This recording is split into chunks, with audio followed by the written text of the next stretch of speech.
All right, welcome back. This is the Malapert Smart Podcast. We're going to talk pro wrestling here. We got a classic review of AEW Dynamite. Not a classic review in terms of it's an old Dynamite show. This show is from this past Wednesday night, the November 29th episode. Classic in terms of we haven't done an AEW Dynamite episode review on the show in a little while. And it used to be our main thing here when we started the show. We would break down AEW Dynamite in detail and, criticize or whatever we had to talk about the show. But we haven't done it in a while. Sometimes there's just a lot of topics or it doesn't really line up that way. This week wasn't really a busy week in wrestling other than CM Punk going to WWE. But we have some time today, so let's talk about Dynamite. Oh, by the way, sorry, forgot to mention, for our review today, we got two guests on. I got Vlad, the wrestling expert. Hello, Vlad. Hello, everyone. Good to be back again. Thank you for being here. And also Robert made his triumphant return to the Malapert Smart Podcast also today. Thank you so much for being with us. That's the part where you say hello, Robert. Jesus, man. Anybody teach you any manners? What's up? God. I mean, I did wave. So This is an audio podcast. I know we're on YouTube and people are like... So that's right. Some people don't actually watch. They listen. Okay. I get it. Yeah, people in third world countries don't have a lot of data. So they can't really be spending a lot of money on YouTube. They might have like 1 gigabyte for the whole month. So they gotta listen on the podcast platforms like, Spotify, audio only, it's less memory. If you're rich enough where you could, have video and you want to see our mugs, okay, but it's really not necessary because it's just our ugly faces. But okay, let's get to Dynamite. Oh, I'm the ugly one here, I'm sorry. Two handsome guys over there, Robert and Vlad, the wrestling expert. But let's talk about Dynamite from this past Wednesday, November 29th. Let's bring up the Malapert Smart TV. Let's see what was the first match. I think it was Jon Moxley, okay, and he's facing off with Jay Lethal. This is the Continental Classic Tournament. Robert, you got any thoughts on this Continental Classic Tournament so far? It's like a soccer league type of tournament. There's 2 groups, 3 points for a win, 1 point for a draw. I think I heard something about -1 points for a disqualification, but I haven't seen that yet. I didn't really pay too much attention as to like how the point system works. I just basically following along with what the commentators are showing. My general thoughts on it is I don't hate it. I mean, I guess it's cool they're doing something different. I'm not overly excited about it either. I like it. I'll tell you. Yeah. I like it a lot. For this particular match, How are you guys talking about? I always figured, at least in my opinion, Jon Moxley is one of the favorites to win this tournament. So there was no suspense for me in this match. I knew he was going to win this. Well, yeah, of course. That is true for some of the matches in this tournament. Some of the matches are a little more uncertain about who's going to win. They're kind of close. But the reason I said I was liking them, Vlad, and I know you were a little confused by this, the reason I'm liking this tournament is because I can forward through absolutely every single one of these matches and not have to watch any of them. It's a complete warrant for me to just skip 12 minutes like I'm about to right now. So I'm going to skip to the ending, and Jon Moxley wins by submission. I don't care, okay? Whatever. It's not even for a title shot. It's just the winner of the tournament's the Continental Classic winner, I guess. Tony He also wins the Ring of Honor Championship. And oh, you know what? That's true, yeah. The North American Triple Crown, as they call it. All of Eddie Kingston's titles. Eddie Kingston is put it on the line, basically. It's whoever wins the tournament gets these titles. That's true. I forgot about that. Okay, that's true. I will give it up for that. That is something. But you know what? When it comes to just having matches, cold matches that don't really have feuds or anything, it's hard to get me excited to just watch a wrestling match. Unless I'm there. If I'm there at the stadium, then I'll watch 2 people work a wrestling match. But on TV, it doesn't really get me as excited. But let me move on to, let's see what was next. We got Eddie Kingston. I guess he lost his match, his first one, to Brody King on Collision, which I didn't even show. So he's here kind of talking about it because his 2 titles are on the line, and his next match is against Danielson. So at least he's a little more serious here with his big belly over there. But he's He's talking about how he'll be ready for Danielson in the next match, whenever that is. I don't know when it is, but let's see what else. Okay, so here's a little backstage segment with Sting and Ric Flair.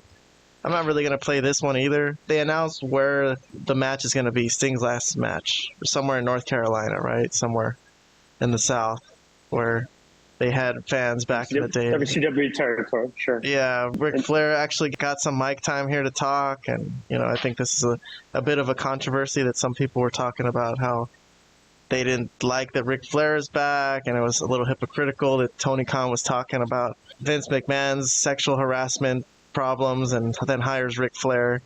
And yet here he is. I didn't think it was that great a promo here. I thought he was just normal. Man, you did it, Stinger. Oh, this part was kind of funny what he said. Back in the locker room that day to 25 wrestlers going, Jesus, you was a man. You did it, Stinger. Didn't rehearse it, didn't talk about it. You went out and did it the way a man does. Well, maybe Ric Flair should start rehearsing a little bit, because these promos are not really like classic Ric Flair, to be honest. But okay, so they have Ric Flair here. He's wearing a flashy jacket. I can't really say this is too amazing. His TNA stuff was a little crazier. I don't really want to spend a lot of time showing Ric Flair talk here, because it wasn't really that great. All right, so well, not a comment to this particular promo, but I did hear a report that he cut a promo for Rampage, because you mentioned that there was controversy about this promo, but from what I heard, the promo that he cut for Rampage is a lot worse, because he made a comment about, like, he says something along the lines of, any woman that's between the ages of 18 and 38, please, you can see me at my hotel room or something like that. That's what yeah, and then so I think AEW was considering editing that promo out, or either that part or the entire promo altogether. I'm not sure. I haven't watched Rampage, so I don't know. I don't know if I'm going to watch Rampage, but that's what I've heard about. So you mentioned that this was controversial, so it reminded me of that report that I read. Well, not this promo in particular, just the fact that he's signed and he's in the company, I think, in general, was a little bit of a controversy for certain AEW fans who are very PC, if you know what I mean. Those type of people. Those kinds of people, if you know who they are. For those type of people who know who they are, they know who they are. But anyways, I didn't watch Rampage today either, as we're recording this today on December 1st. I didn't get a chance to watch it today. But if this actually does become a thing, we'll talk about it next week on the show. For sure, if it's actually some kind of story. But that's interesting, Robert, for pointing that out. Vlad, if you don't have anything to say about this bunk Ric Flair promo, in my opinion, I'm going to move on with whatever's next on this show. What do you think? Yeah, no, I was just going to say, not to this promo, just to Robert's thing that Flair said on Rampage. Obviously, I haven't seen it. I don't know if it aired. But this is something that he's been saying that for the past, 40 years. I think the only difference now is that we live in different times, and he has the history now that he's been involved with, whatever, the thing that's come out from the plane ride from hell stuff, the documentaries and whatnot. But anyways, yeah, that's all I'll say on that. All right, well, let's see what else we had on this Dynamite, on this very fine episode of Dynamite. Another Continental Classic match up next was Mark Briscoe against Roosh, which I think Roosh ended up winning. Skipping forward another 11 minutes here. But Roosh, Mark Briscoe can't buy a victory in this tournament. Still 0 points. But I think maybe they should have had a couple jobbers in there just so some people to take losses. Because should Mark Briscoe really be the guy who's just taking freaking clean losses here in tournament matches? But okay. Next up, Timeless Toni Storm. There you go. She is the AEW World Champion now, and she's got great legs, as it appears. I don't know what else you can get out of this segment. I think she's hungover, right? I was staring at the belt. I don't know what you're thinking. I think the storyline here was that she was at an after party or something, and that she was very hungover. So, exactly. Here comes MJF. So here's the segment that used to be the must-watch segment of the episode. Usually. Nowadays, I don't know if MJF is as hot as he was. So MJF is out. You remember any of this promo, Vlad? He basically put Samoa Joe over for his TNA work, called him like a true wrestling badass, and I think this is the end. We'll just hear some of what he had to say at the very tail end of it. So I am going to show the world in the Nassau Coliseum. It is not about the size of the dog in the fight. It is about the size of the fight in the dog. And if you want to take what's mine, At World's End, you're gonna have to put me down. All right. Well, that was good. You see that part? That was a little bit of the old MJF fire from when he was a bad guy. And as a babyface fire up, I think that was pretty good. But something happens here, if I'm not mistaken. Up, but Samoa Joe, without a doubt, at World's End. All right. So the devil character that we've been waiting to see who the heck it could be. They've been teasing it for many weeks at this point. Last week it was a video. This week they're actually going to attack him. Some people. 4 guys. 4 guys have Max. And then here's Samoa Joe's music hit. And then he just comes out of nowhere. I was like, what the fuck was that? Where the hell was he?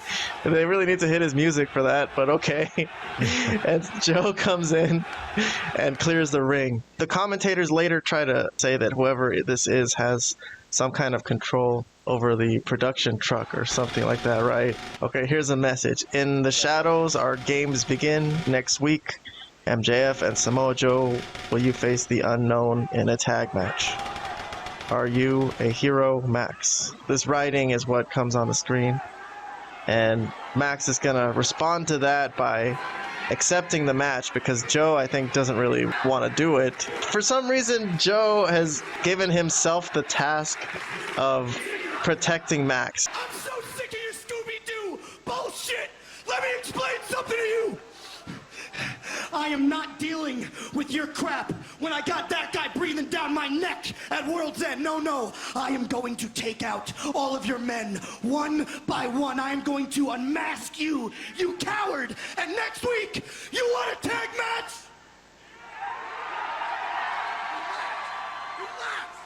You're on. Relax, Max. Relax. You're making a bad, irrational decision here.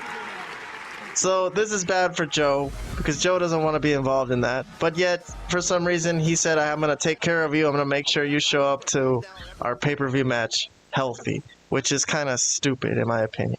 He should just forget that. Any comments here from you guys? We'll start with Robert. All right, so let me rewind back first to MJF's promo. One thing I do want to point out is he mentioned as he was putting Samoa Joe over, he did mention that Samoa Joe never got a title shot at WWE, and he specifically said WWE.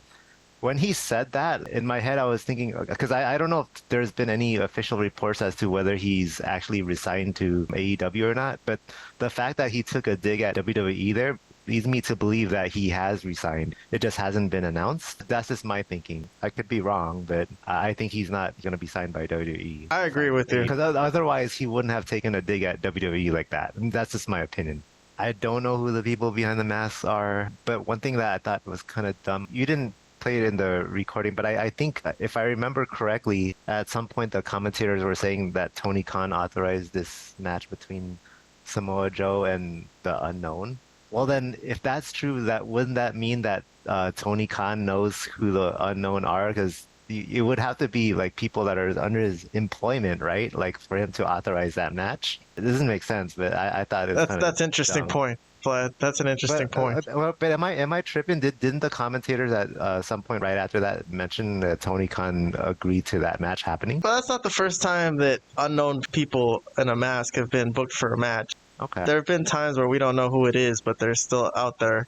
The Aces and Eights did it, right, Vlad? I think in TNA they did that. Let's go to Vlad. What do you think of this whole thing? Back to what you said as far as the fact that they're saying that somehow this group has control of the lights. Oh, yeah.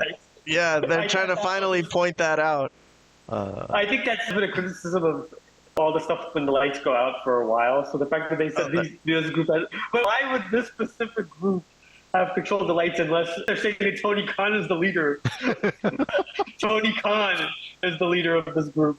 It doesn't make any sense. They're finally trying to fill in that plot hole that we've been complaining about for many, many years. Whoever has been messing with the lights. Unless this is one of those things where they go full crazy and Tony Khan is the devil. That doesn't make sense. I guess this was the best part of the show because the rest of the show is, like you said, just these matches that weren't really interesting, or I don't care about this tournament whatsoever. So I would say this was the best part of the show because we don't really know what's going on with this group, who they are. I mean, we have some theories. It's to be decided, I guess. And MJF did cut a pretty good promo And I mean, I know what you're saying, that it's like dumb. Why is Joe even protecting him? But I think the point for Joe is he just wants him to make it to the show as the champion, so he could fight him and beat him. Not to the fact that he wants so much at his best, but just the fact that he's there. So I mean, I'm okay with that part of it. I mean, I know you said that it's kind of dumb. And yeah, of course, it's not the worst thing they've ever done. I mean, MJF cut a good promo. Not only did he mention WWE, though, he mentioned like all the main stars, right? I think he mentioned CM Punk in the promo. He used his name as well. He used everybody's name. He said he beat Punk, he beat Cody, and which he did. It's true. That's true. He did. As far as Robert's point to the fact that this is probably a sign that he's staying in AEW, I guess I would say he is most likely as well, but I just think if he's smart, he wouldn't. I don't really see anything happening here that's going to get better. I think they had an opportunity to be good. I think that opportunity has passed. He stays, it's up to him. It's his career, it's his decision. But he's been lately involved in some of the worst booking of his career and some of the worst angles of his AEW career, I should say. I don't know about his stuff before, like in MLW or wherever he was prior to AEW. This is the worst run he's had. And the funny thing is, it's the worst run he's had as the world champion. But well, he had a pretty bad run against Jericho, and then he lost to Wardlow. He jobbed out to Wardlow one time. So, even as a bad guy, it wasn't completely smooth sailing. It was better. We always look forward to his segments as a heel. Right now, it doesn't really seem that way. I think we do look forward to his segments now, though, just because of this Devil storyline, whether you like it or not. It is a mystery. There will be a reveal, and it'll be interesting, whoever the reveal is. Jack Perry, Adam Cole, MJF himself, Tony Khan, Britt Baker. Britt Baker. Tony Khan would be just a totally crazy thing to do with that, Tony Khan. Don't forget my original prediction, Adam Copeland. Yeah, that is your original prediction. I think at World's End would be the time to reveal it. I think the next pay-per-view, it has to be revealed then. I think they can't drag it out any further than that. It has to be revealed at the next pay-per-view. Well, I guess. Speaking of who could be behind the mask itself, or behind one of these costumes, or whatever you call it, they're just jumpsuits with black masks. So let me show you what happened right after this segment. The very next segment, they go to the commentators table. So they kill some time here. These masked assailants, but And these guys talk for like a minute. And the next guy's music who hits is Wardlow's music. And look at Wardlow. Look closely. Look at his hair. It's a little screwed up, like if he just changed out of a jumpsuit and took off like a mask kind of thing. You know what I mean? Maybe they did that intentionally. Stay on the Detective Pikachu. Yeah, right. So he has a match with AR Fox. Okay, I'm gonna skip the match. It's a few minutes long, but he wins it with the power bomb in the end. Like such a devastating power bomb that the referee just stops the match. Like this guy's dead. This guy's dead. Oh God! Yeah, my goodness. Okay. At least give it a couple more seconds. Like shake it, slap his face a little bit. He's like, no, this guy's gone. This guy's gone for sure. Never gonna be the same again. So there's my theory. I do think Wardlow is one of the guys. I don't think he's the main guy, but I think he's got to be one of the guys. He's got to be one of the masked assailants, as they call them. Do you think he fits the build of any of those four that we saw? Yeah, I think so. I think so. Oh. See a big guy like that, I would have. I think it would have been noticeable if one of them was that big. You guys want to go back and look at it? Let me see. Sure. This guy. Does that look like Wardlow's? The guy on the left is pretty buff. I don't know if he's this guy over here.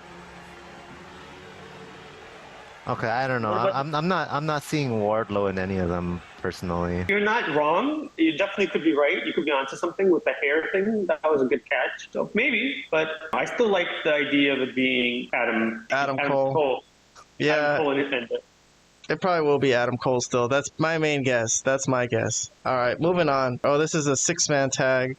It's the Hardys and Brother Zay. And if you look at Brother Zay, he learned the Hardy dance exactly. Now let me ask you this: who the hell is looking at Brother Zayn? No one. Nobody's even watching this. This was like the ultimate forward. I mean, I like how he's kind of like a mark for the Hardys, and he just like comes out and he's just gonna fit in with them, slip right in as the third guy.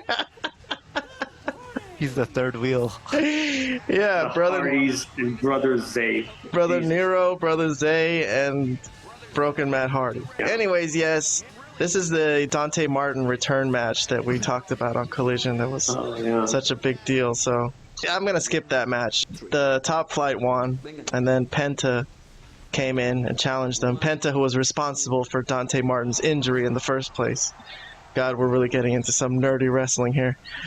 But this is a six-man trios tag set up for the next show. But God, I'm so not excited for that. Not excited for that booking. That'll put butts into seats. Yeah, you don't want to see that? Top Flight versus Penta and El Hijo de Vikingo and Commander. Whatever show that is. I can't wait. I can't wait. That's a forward. That's a good, hopefully 15, 20 minutes of forwarding. Come on, bro. Come on. Are you crazy? Commander and El Hijo de Vikingo. Oh, yeah. The number, isn't he the third best wrestler of the year? Basically. He was in the top 5. He was ranked he was ahead of MJF, wasn't he? Yeah, he was. Yeah, he's a better wrestler than MJF, so have some fucking respect, dude. This guy was ahead of MJF. This guy can flip like a motherfucker, bro. He could wrestling. They're all. If anybody thinks the Viking is ahead of MJF, we're in a bad place. We're in a bad place. Next, we had Julia Hart against Emi Sakura, which I thought was kind of a bad match for Julia Hart, who just became TBS champion. She had to sell a lot for this girl, not one of the top girls, but they made it very difficult for her. But in the end, she did get her moonsault, which didn't really even land that good, but okay, so Julia Hart wins. I think this run with Julia Hart is kind of falling flat to me, personally. I think they pushed her too hard because she got a great look and she's over, but I don't know about this. I don't feel like it's looking right. It's not looking quite right. She's not the badass that she portrays. Well, I mean, I think... Unfortunately. Just to comment on that, I think you're onto something. I've said that she probably shouldn't have been used as a wrestler. She should have just been used like a manager role. She just had the great look and she should have just helped. But the problem is also who she's supposed to help, like the group that she's with. She's more over than the rest of that group. So like who cares that she's helping them win matches when they actually care about her? So I could see why they had to like start putting her in matches in that sense. Maybe they could put her with somebody actually good instead of the group that she's with that nobody cares about. I mean, no offense to those guys. Some of them are. Aleister Black is a good worker. Buddy Matthews needs to change his name, but he's a good worker. Brody King is okay for a big guy. But come on, nobody cares about those guys. I'm sorry. I mean, that's why she's over, because they care about her. And that's why they start putting her in the ring. But yeah, she's not very good yet. She needs a lot of work as far as her in-ring ability. But as far as her look is great. Her personality is great, and she could have been used better as a manager. They just don't have anyone they could put with her, I guess. Right. That's the sad part about AEW. There's no one that could work with her. Well, she should have just been Malachi Black's manager, and they could have put him in the main event When was the scene. last time he even had a match, like a singles Well, I don't know why he was good when he started out against Cody, and they put him in the singles picture, and then they kind of just forgot about him and put him into that tag team and trios. Almost 2 years ago. Yeah, but I'm saying after that, all he's done is tag team and trios wrestling. Who cares about that? You know what I mean? It just hasn't. I think for sure he's one of the guys that's just waiting for his contract to expire, because he's definitely headed back to WWE. He's one of them for sure. The last thing we have today to talk about, I'll just describe to you what happened. Edge is lined up for a TNT title match against Christian next week in Montreal at Dynamite. But Christian, I guess he's lost all his lackeys because Nick Wayne got speared last week and Concertoed. Killswitch got speared and Concertoed on Collision. So Christian, I guess the only idea he came up with was to apologize and try to become a team again with Edge. That was like a ruse to try to hit him with the TNT title. But he got low blowed, and Edge was like, think I'm stupid. You know, he totally got caught with that. And then he not only told him no, but he told him go fuck yourself, and the whole crowd blew up at that. And there was one recording on American television where they censored go fuck yourself, and then in Europe I think they didn't. So I'm not surprised. I guess you could just cuss away it in Europe, huh? That's going to be next week. I was really into this feud up until this segment. I don't know if you caught our review last week, Robert, of our review of last week's segment with Edge and Christian, which was really cool, I thought. I think you should go back and listen to that if you get the chance. But this segment to me didn't really land. It was a long speech by Christian, a lot of fake acting, fake crying, trying to convince Edge to, I guess, stop the feud. He's trying to stop the feud for the moment, but it didn't really work, and it didn't really land to me this side. This was the worst segment out of this feud, I think. What do you think, Vlad? I think this was actually, I didn't hate this. I think even though there was some elements that were good of last week's segment, I think what brings it down is Nick Queen's mom is so bad. Like, she's a horrific actress. She brings out every segment that she's in. But this was okay. I mean, it was like, obviously, the Christian was trying to weasel his way out of something. I thought it was fine. We knew where it was going, that obviously it wasn't going to happen, but they were still going to have their match. You know, and then you could start arguing, like, why should their first match be on Dynamite? Shouldn't they save this for, like, a pay-per-view? But I don't know. It still might be. As far as might not happen. It still might we'll be. see. Yeah, that's true. It still might be. But overall, I thought it was good. Yeah, it probably dragged a little long. I agree. It did go long. That was something I thought about. I'm like, geez. And the crux of what he was saying was pretty good. I enjoy Christian a lot. I know some people are saying that he's going overboard with his shtick, but I like it. I'm a big fan of Christian. So overall, I thought this was fine. I liked it. All right. Let's go to Robert. Robert, you got an opinion about this segment from this past Wednesday, or the feud overall? I don't think it's their best segment in this feud, but I didn't hate it either. I thought it was just fine. I didn't believe anything that came out of Christian's mouth. I knew it was all a lie, and it was just a matter of time before that was revealed. But yeah, I didn't hate this. I thought this was just fine. As far as what Vlad said about their match not being in a pay-per-view, I think they're having this match because it's in Canada, right? It is in Canada, correct. So it's in pretty much in their hometown, so that's why they're putting them together for that specific show. Which is fine. Because the crowd there will eat it up. They would eat it up anywhere, really, but especially there. I think that's why they booked it there. But still, there's still a possibility that they'll have a rematch in an actual pay-per-view. So Yeah, it could just be the first match out of a few or something like that. So that's always a possibility. All right, then. I'm looking forward to next week. Didn't love this segment, but it is going to be a match between them next week, so at least that's something to look forward to. Makes me want to tune in to Dynamite, to tell you the truth. But let's finish off this episode and so we can all get to bed. It's getting late. The last match of the night was Continental Classic Jay White versus Swerve Strickland, which I think is a pretty strong booking, like based on what these guys have been recently on this show. Pretty high up there. Strickland, who's gotten over on Hangman Page in a recent feud, and Jay White, who was recently World Heavyweight Champion one-time AEW World Heavyweight Champion. He lost that match to MJF, but at least it was a good rub. Wait, who was AEW Heavyweight Champion? Jay White. Jay White, yes. You count that he stole the belt as one of his reigns? He was in possession of the World Heavyweight title, yes. I see. Yes, he was in possession, and then he was made to look like a fool. He was still champion. You can't take that away from us. But anyways, so here's a match with Swerve Strickland, Gold League. Gold League is... You and your Jay White cult army. The Bullet Club Gold, yeah, guns up, baby. Guns up. This is a tough one to put someone over because it's just two strong characters. This is a tough part about having a tournament like this where someone has to go over clean and no interference, so Jay White doesn't have his boys around. But this was the part where it looked like Swerve was going to win. Swerve hit him with the double stomp off the top rope. And again, they just don't finish matches with finishing moves in AEW. It's so annoying. Like, it's ready to go. He's going to win. Like, that's the match. That should have been the ending. I have one point to make about this. Sorry, go ahead, but I'll let you finish. So they're going to wrestle for like a couple minutes longer.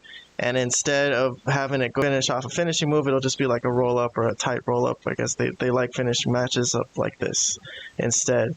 And it was a shocker. It's a clean victory. There was no interference. And Jay White is going to sit and stare at him for a minute, just stunned. Like, yeah, you know, it's tough to lose like that, man. It's a tough booking to take. I mean, I'm hoping they'll make something out of it. You know, maybe he'll just be mad about it and try to ruin the tournament for Swerve or interfere in his matches. I don't know.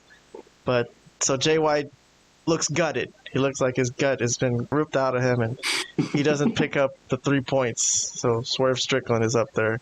tied for the lead in this group, the gold group, I guess they call it.